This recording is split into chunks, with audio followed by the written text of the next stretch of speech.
Hello beautiful ladies, welcome back to Cleopatra, where we talk about everything pretty girl logic. And today we are going to tackle how to be an it girl, because I have seen that the it girl content has been trending over the last couple of years. And something I love about it is how the focus is mostly on the energy and not really on the physical, because you don't become an it girl just by looking like an it girl. You have to have the energy of an it girl. So what do they have in common? Number one, they are unapologetically authentic. Think about Amaya Papaya. Think about Tyler. I have spoken about Tyler previously on my channel. So Amaya Papaya is a very interesting character. I've not really watched Love Island, but the few things I have watched about Amaya Papaya, OMG, I love that girl down. I love her so much and I don't even know her. And I admire how authentic and emotionally raw she is, because she really serves as a mirror to other people who do not really know how to cope with their emotions. And people tend to say it's the Scorpio energy and whatnot. I'll admit I'm also a Scorpio, FYI. And I do have emotional intelligence and emotional rawness that is quite rare to find. And I'm not really attributing that to a zodiac sign really, because it's something that you can learn, it's something that you can nurture. Someone who's been shaking the tables is Tyler, and I love talking about this girl because she is so relatable in terms of how she carries herself. People have tried to humble this girl for the last probably 2 years, and she's been proving them wrong all the damn time. So you can also embody unapologetic authenticity. What they think about you is none of your business. I don't really understand why we hold so much credibility and so much weight on what people think about us. Most people don't even think about themselves to start with. So someone who actually makes time to think about you, you should actually feel honored, not offended. Second thing that they have in common is that they're private and mysterious. Let's talk Lori Harvey. That girl has been a muse. And that's the thing. Most it girls are muses that people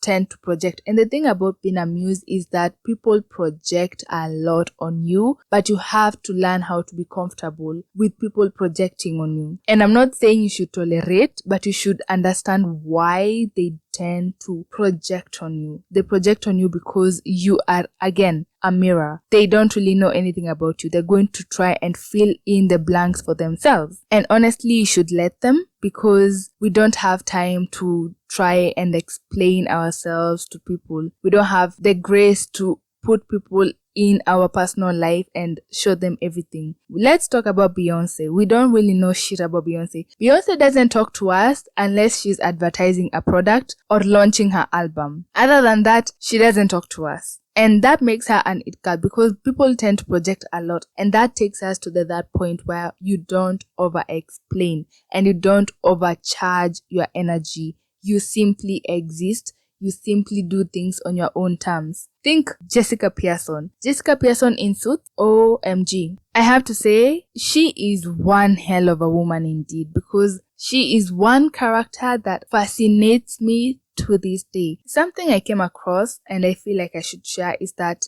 a friend of mine got a promotion, and it was simply because they felt confident in her ability to express herself without over-explaining and oversharing. And they were comfortable sending her a whole 1,000 miles away for a CEO meeting with a big client, and she delivered because she knows how to talk without over-explaining and looking like she's overcompensating. So you should also embody that energy where you are confident with yourself, where you don't over-explain or overextend yourself in a way that makes you look like you are self-contained and you're powerful. And another thing about it girls is that they are very emotionally intelligent and discerning of their environment. I have talked about discernment in my previous episode. Go check it out. Emotional intelligence is where you learn how to mix empathy with boundaries. They know how to feel without being over-involved. They know how to understand the dynamics around them. And the minute you know how to read dynamics, people are going to start thinking that you have some superpower of some sort. Think about Donna from Suits.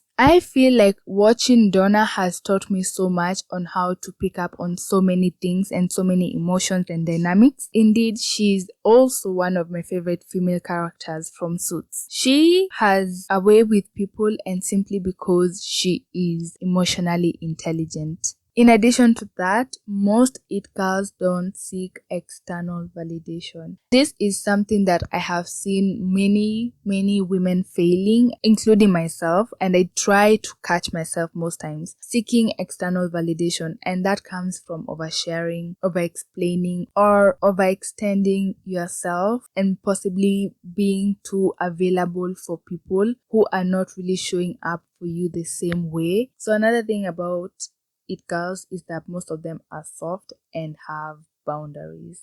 You retain your softness. You don't have to be mean and aggressive to prove to people about how tough and unfuckwithable you are. You are essentially soft and you have boundaries and you stick to that. No one can get you out of character. And let me just say, I do encourage you to crash out once in a while just to show people that you have a side of crazy. I do tend to crash out once in a while, once in a very long while, even if it means crying, even if it means screaming at my pillow. That is a way of crashing out. It's a safe way of crashing out.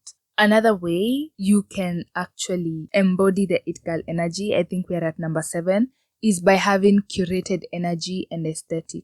I am East African, so I'm going to use an East African babe that I deeply admire, and her name is Kariwahu. She is very authentic in her style, and you can tell that this has been her style from the very beginning. I love how she carries herself. I love how she embodies her energy.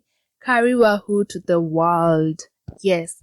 So another thing about it girls is that they are very elusive, but they're still trend setters. And we're going to talk about Marilyn Monroe. No one really knew what Marilyn Monroe was like until she died. People would think she was a bimbo. People would think that she was this sex symbol, but she was a trendsetter. She pioneered the siren seduction archetype, and on top of that, she also pioneered beauty with brains energy, because she was a reader. She was an avid reader, but then at the same time, she was still pretty. And people in that moment were able to actually realize that despite being beautiful, a beautiful woman can also be a nerd. And being a nerd is such a good thing, guys. I explicitly encourage you to be a nerd because it shows how passionate you are and how you are willing to learn about the things you love, and you are willing to make time for the topics or the subjects that you like to indulge in. So Marilyn was very elusive. People didn't know much about her in the media, but until she died, that's when we started uncovering things about her. Another thing, I think it's number 9, is that they're effortlessly magnetic. And we're going to talk about Cleopatra. Cleopatra is literally my muse. I am inspired by Cleopatra. Cleopatra has inspired so many people, men and women alike, and I feel like she has effortlessly been magnetic throughout history, and not just for this present time, but also in the past. The way she was able to play those men like a fiddle, honestly, I put respect to her name, and that's why I say you should stay Cleopatrick and also be unapologetic about it. And finally, I think this is my last point, is that most it girls are committed to self-care. And I'm talking about walks, having hobbies, grounding rituals, grooming. You should always commit to showing yourself some care and love. And people can actually read if you actually love and care for yourself. Self-care and self-love are very detectable energies, and they're very distinctive qualities in a person. You can look at someone and you can tell that they love themselves, they care about themselves, they are actually grounded within who they are, and they love being themselves. So, in other words, I'm saying being an it girl is essentially taking care of yourself, loving yourself, and having boundaries. So, what do you ladies think? Comment down below and send your story times to cleopatrick333@gmail.com, and I'll see you in my next episode. Stay hot, stay fabulous, stay Cleopatra.